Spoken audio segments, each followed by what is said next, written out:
Hi, welcome to St. John's Every Day. We're going to look today at the Old Testament book of Deuteronomy and chapter 11 and some verses from it. And before we do though, let me give you some background. The children of Israel had been brought out of enslavement in Egypt, and due to disobedience they had wandered the desert for 40 years.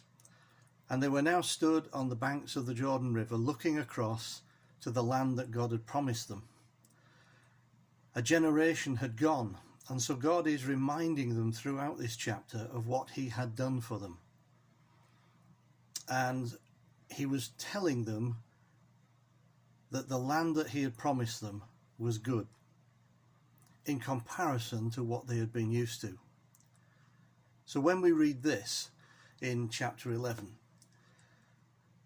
"For the land that you are entering to take possession of is not like the land of Egypt from which you have come, where you sowed your seed and irrigated it like a garden of vegetables.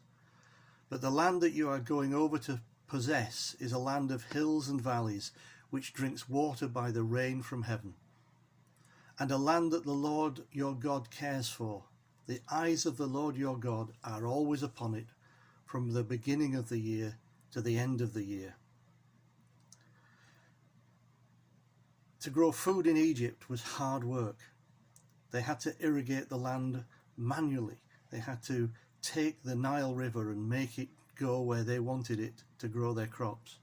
And here God is showing them that the promised land is a land of mountains and valleys, and it will rain and help them to live in it and grow their crops.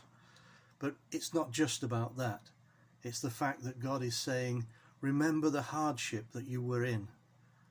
And I never stopped caring for you. I never took my eyes off you. And it's good that we know too that we have a God who cares for us. We have a God who looks out for us.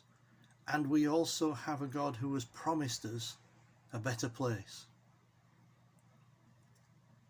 Through whatever hardships we find ourselves in, be encouraged and be uplifted by the promises of God and by the future it holds for those of us that love him and obey him and keep his commands.